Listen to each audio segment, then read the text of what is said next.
यह वो दिन है जब मंदिर का कपाट खोला गया था और उसके ठीक एक महीने बाद यात्रा अपने समय से चलती रही, जिसमें लोगों ने समय समय पर बाबा केदारनाथ के दर्शन किए।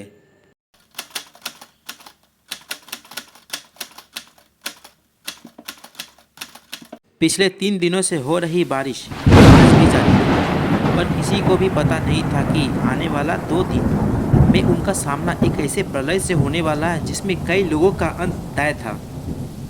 केदारनाथ के आसपास बहने वाली नदियाँ मंदाकिनी और सरस्वती अपने उफान पर थी। खासकर मंदाकिनी नदी की गर्जना इतना ही डरावना था।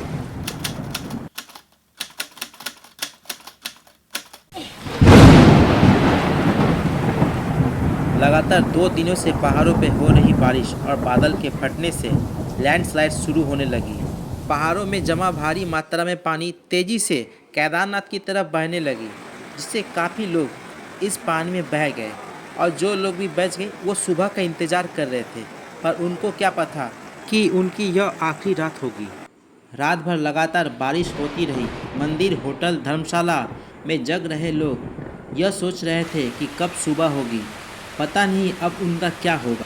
झील का सारा पानी, मलबा, पत्थर घरों के तहस नहस करने लगी और पीछे मौत का ऐसा कारनामा कर गया जिसमें लोग कभी ना भूल पाए। करीब 40 किलोमीटर प्रति आवर की रफ्तार से 100 मीटर ऊंची पानी की लहरों में बड़ी बड़ी चट्टान भी थी, जिसमें से एक भीमशिला भी थी जो लुढ़कती हुई मंदिर के पीछे आकर रुक गई। क्या आपको पता है इस मंदिर का द्वार दक्षिण दिशा में है? लोगों के इस निर्णय से ही यह मंदिर बच गई। साल 2013 में आई बाढ़ में कुछ ऐसा हुआ।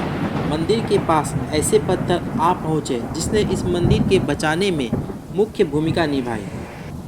कुछ ऐसा, जब बाढ़ का पानी मलबे के साथ इस छम में आया तो उसके साथ एक बड़ा सा पत्थर भी बहता हुआ ठीक मंदिर के पीछे आकर रुक गया, जिससे मंदिर के दीवारों पर तेजी से आई बाढ़ का पानी उस पत्थर से जा टकराया।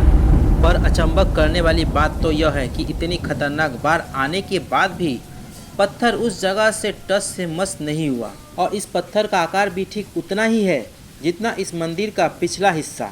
मतलब अगर मंदिर का रचना दक्षिण मुखी ना होकर अगर किसी और दिशा में होता तो शायद आज इस मंदिर का बच पाना नामुमकिन था। कुछ लोगों का तो यह तक मानना है कि भीम ने यह पत्थर को रखा था ताकि किसी तरह के विपत्ति आए तो वह पत्थर मंदिर की रक्षा कर सके।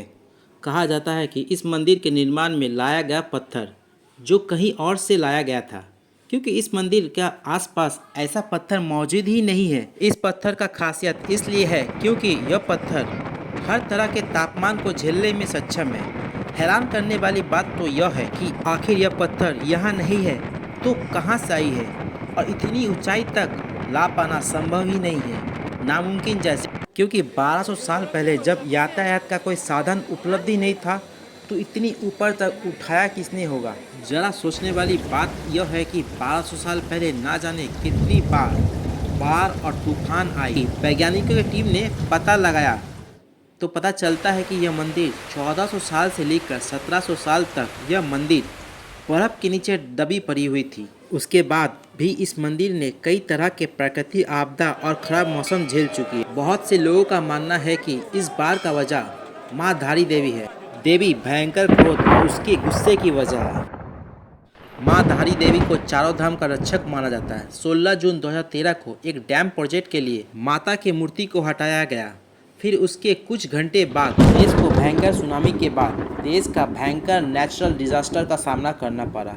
लोगों ने इस मंदिर को हटाने का विरोध भी किया था, फिर भी हटाया गया।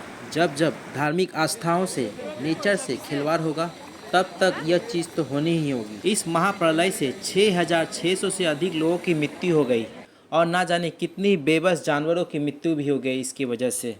इसलिए जब जब खिलवाड़ होगा प्रकृति से तब तक तो ये होना मुमकिन ही है।